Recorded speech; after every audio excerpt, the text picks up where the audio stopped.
entering into the reserve here, I do have two very important rules that need to go over. Don't worry, these rules are pretty simple. Our first rule, please remain seated at all times. These roads can get very bumpy, and I may have to make sudden stops. I don't want anyone to fall over. And our second rule, please make sure we keep our face coverings on, cover our mouths and noses for the entire safari. With that being said, we're going to head on into the reserve now. We're going to start this safari in the Little Iceberg Forest. Right off the bat, there is an okapi off to the right there.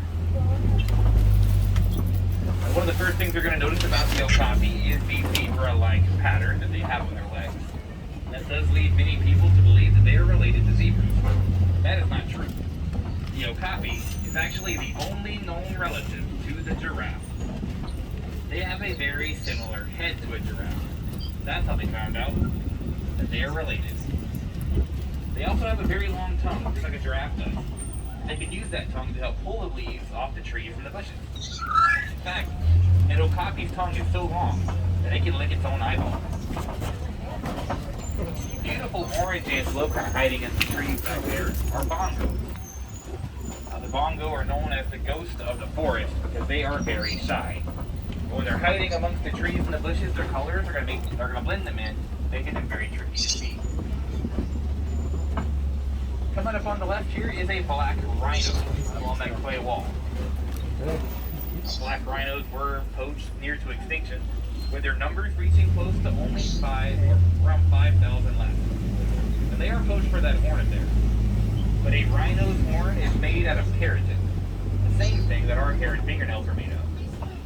A few more bongos along the trees to the right-hand side. Now, if you caught a glimpse of the bongo's horns, you'd see that they kind of lay flat and backwards. You see it right here on the left. That's going to help them run through the forest, keeping their horns from getting tangled up in any of the dense vegetation out here.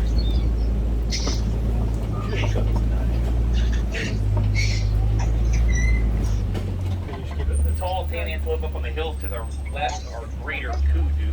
The sun's making it a little hard to see them. But all three of those kudu up there were females. We can tell because they did not have horns. Only a male kudu is going to grow horns. Those horns can get up to 6 feet long. If you want an idea of what a male greater kudu looks like, though, if you look up on the spotting guide above you, the last animal goes into the spotting guide there. I'm going to show a male kudu.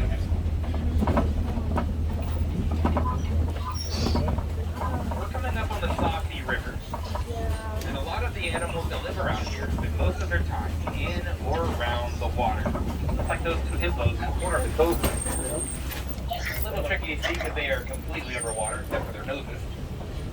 And upriver, see if we can find some more that may be easier to see. Hippos will spend most of their day in the water. And they do that because they have very sensitive skin. So staying in the water where the sun is out is going to help prevent sunburns. And we got some here on the left-hand side, behind the island there. When a hippo goes completely underwater, they can hold their breath for up to 8 minutes before they have to come up for another breath there. The large birds hanging out on the islands right here are pink-backed pelicans. They have the pink color on their back year-round, most of the year. It is a very dull pink. During mating season, the colors will get brighter. Will spread around their belly. They kind of let the other pelicans know, and they are ready to breathe. If you're wondering why there are so many vultures hanging out around here, it's because vultures love the smell of hippos. They very well may be the only animal on Earth that does. On the island here to the left, on the island, on the banks of the river to the left, there are some Nile crocodiles. Now the Nile crocodile can grow to around 16 feet long. And they have incredibly strong jaws. The jaws of those crocodiles have enough reach that they can easily crush they bite. Nile crocodiles have the second strongest bite force of any living animal on Earth. Second only to the saltwater crocodile from Australia.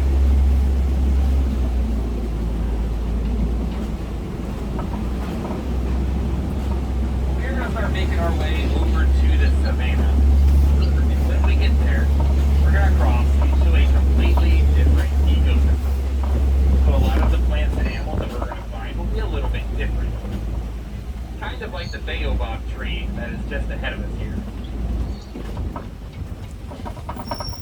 baobab trees will go without leaves for 9 months out of a year.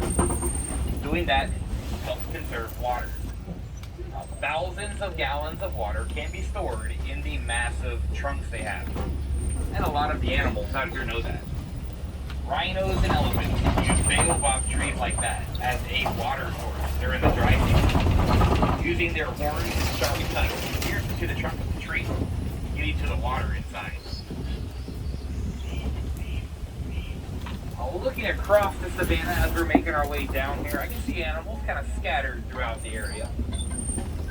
We're going to come around and see if we can get a little bit closer to those animals as we make our way through here. We're going to keep an eye out for anything else that we may see on the way over there as well.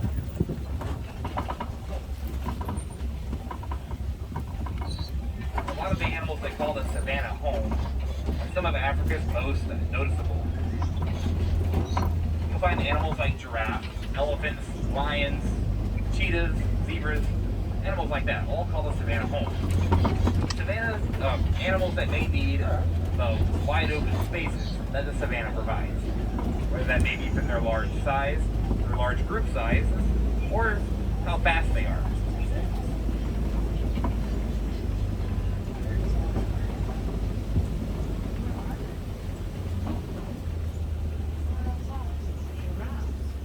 I see a den here to the left. Looking around, I don't see anything around the den. Actually, I think I do. Hold on.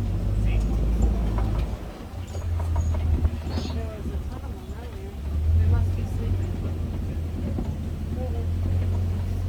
Never mind. I really don't see anything over here. So we'll continue on. The large mounds that are sticking up out of the ground all throughout here are termite mounds. And these are built by termites using dirt, saliva, and dung.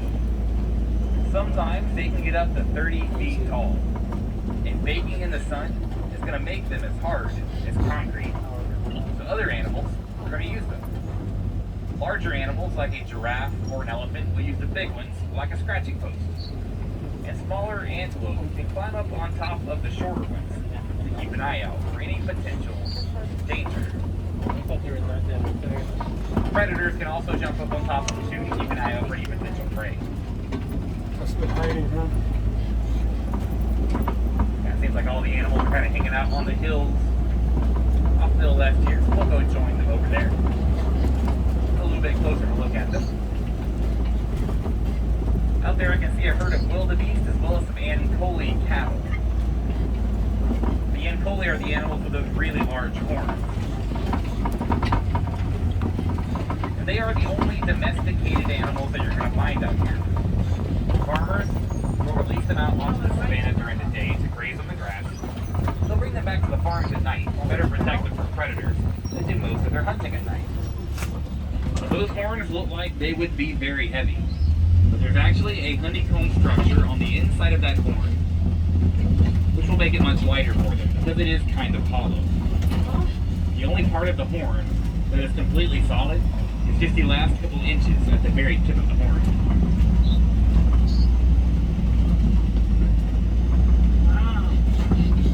Here we go, come up on the herd of wildebeest right up here. Wildebeest do live in very large herds. Every year, their herds are going to come together to travel between 500 and 1,000 miles to new feeding grounds. So when they do that and all the herds come together, there can be as many as 1.5 million individual wildebeest moving in those herds, creating the largest land migration of any animals. There is a tower of giraffe here to the right too, we're going to see once we get around these trees. So a tower is what a group of giraffe is called. And I would say that is fitting, considering they are the tallest animals in the world. There's a bunch of them on the left, including a couple baby ones that are laying down there. Fully grown, a giraffe can reach 20 feet tall. And even a baby giraffe will be around 6 foot tall when it is first born. Yeah, they're just all These two large antelopes put up on the right here are Patterson's eland. See, one's got a crown of flowers in his horns there. Now, the eland is the largest of the antelope species. An adult male can weigh up to 2,000 pounds. Females are a little bit smaller than that, about 1,500 or so. One thing that makes their size so much more impressive is they are incredible jumpers. From a standing position, the eland can spring 8 feet straight into the air. Well, these rocks here to the left we call Monkey Point. You can often find mandrills kind of hanging out, playing around the rocks. So if we're lucky, we may see some mandrills here today. Monkey Point is also kind of the entryway into elephant country, and it is not going to take us very long to see why we call it that. There is an elephant there on the right-hand side, right by the water. Let's across Monkey Point right now. I don't really see anything here right now, so let's kind of focus our attention on that elephant there. Well, looking around, I do not see any more elephants here. So this one does seem to be alone. So more than likely, that one is a male. When male elephants reach maturity, around the age of 14, females are going to kick them out of the herd. Sometimes, young male elephants will form small bachelor groups with 2 or 3 other young elephants. But when they get a little bit older, they will still split up and go completely alone. Male elephants are not a very social animal, especially compared to the female, who live in large family herds for their entire lives.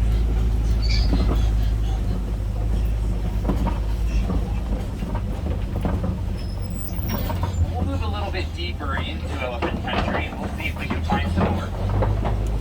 We'll check out the area around the red clay pits. That's a good spot to look for elephants if you can hang out around there quite a bit.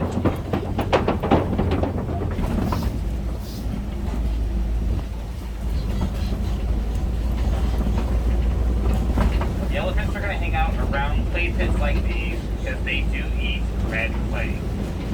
There are minerals in the clay that are very important for an elephant's diet. So you can see there definitely have been some elephants here. You can see where they've been digging into the clay, their tusks, and there are some footprints. They head back across to the left. We will head back that way too, and we'll see if we can find them.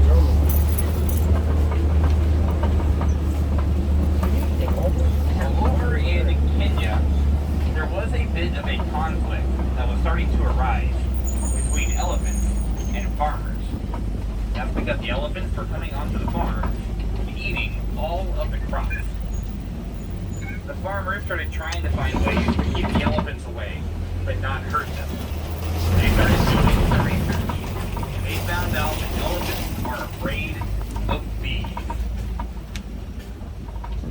The farmers started building fences that had beehives in them, and they surrounded the farm with it.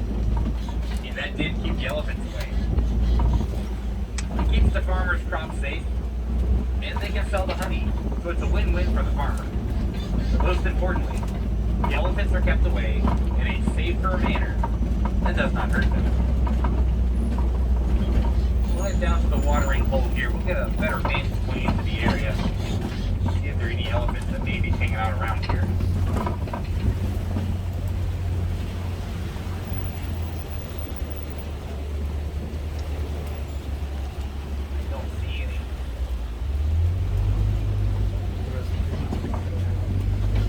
On the island here to the left, there is a group of greater flamingos.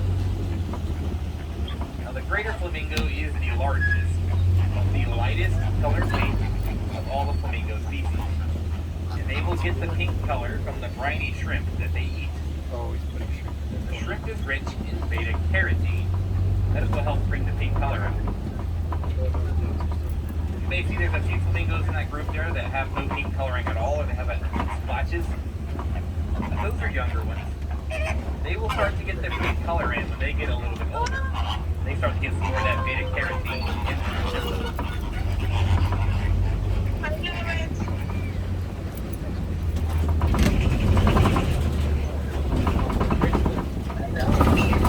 There's an elephant there to the left-hand side. Oh, there he is. Kind of walking behind the rocks out of view there.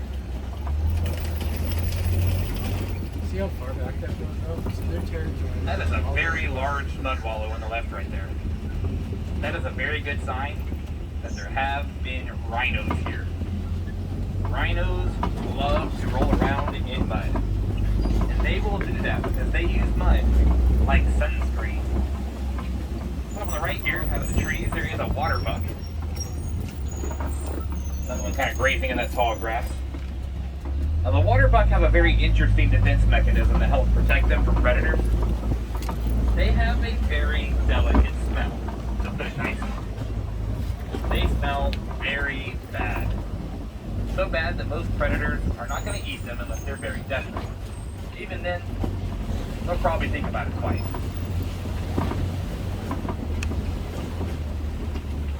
There are a lot of really good hiding spots through this next little stretch here.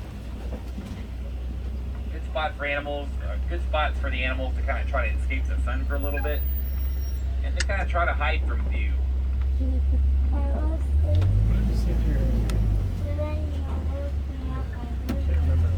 wasn't the cats. That's a bubble out of there.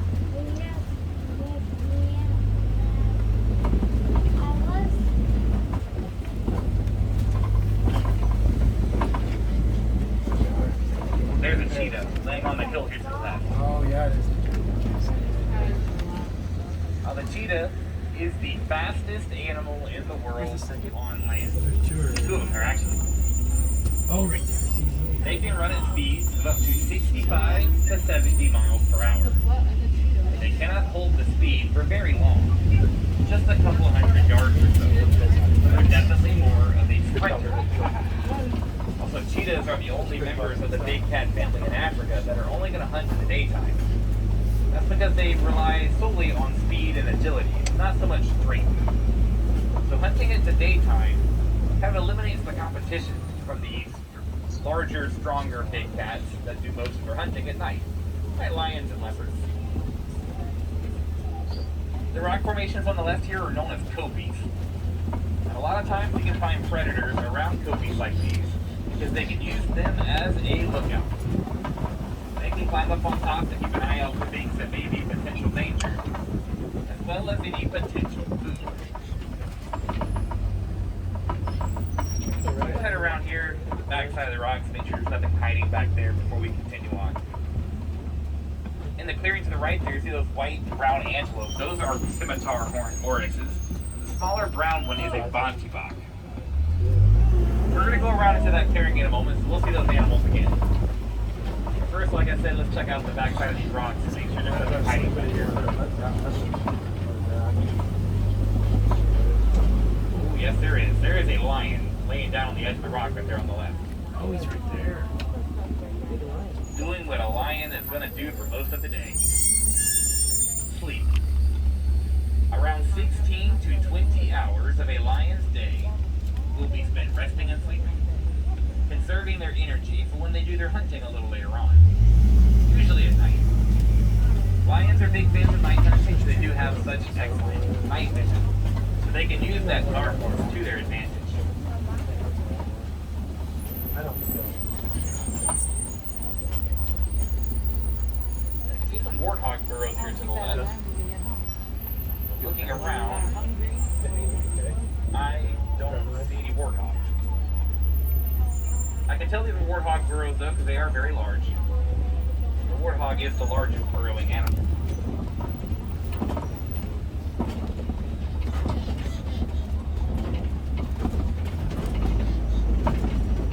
And we can see the oryxes again off to the right hand side.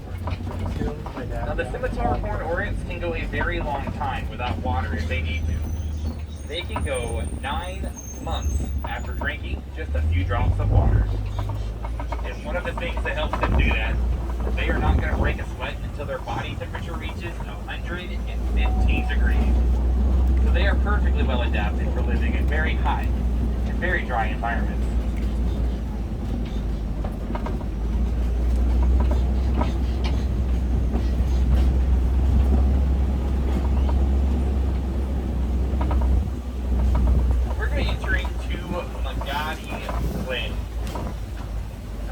Just on the edge of the reserve here is where the Warthogs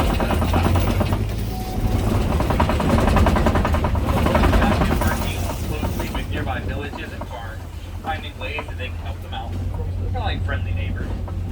We'll see if there's anything interesting going on at the Warden post up here today.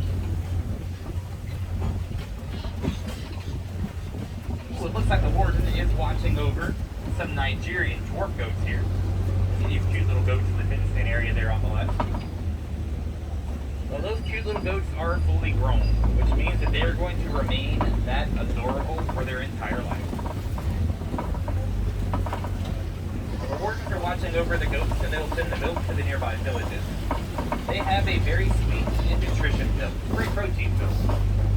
They can also lend them to nearby farms that are looking to clear their land to grow new crops. There's not much that a goat can't eat through. They can clear through thick brush and thorns quicker and easier than a lot of other livestock can. We're moving along the outer edge of the reserve now, which means that our safari is coming close to an end. But I hope that you enjoyed your time out of the Harambe Wildlife Reserve today. And we did see a lot of really cool animals out there. And a lot of them that we saw are endangered. They are facing the threat of extinction. But luckily there are conservation programs, zoos, aquariums, and reserves like this all over the world that are striving to help protect the animals. That way they will be around for generations to come.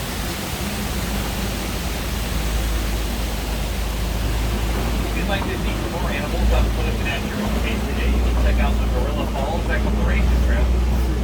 You can find animals like meerkats, hippos, naked mole rats, and of course, gorillas. And as we approach the Warden Post, we're going to drop you off. It'd be a great time to start making sure you do have all of your personal belongings together. Double check the row around you to make sure you have everything before you go. If there are any wilderness explorers on board, the name of this truck is Simba 1. Simba like the lion and the number 1. That is the code that you're going to need to get the Wilderness Explorer badge for the safari. Out here in Harambe, we do not like saying goodbye. Goodbyes are far too final and savage. Instead, we use the Swahili word wakarini, and that means to go well. That's not a satisfying goodbye card. We do always hope to see you again sometime.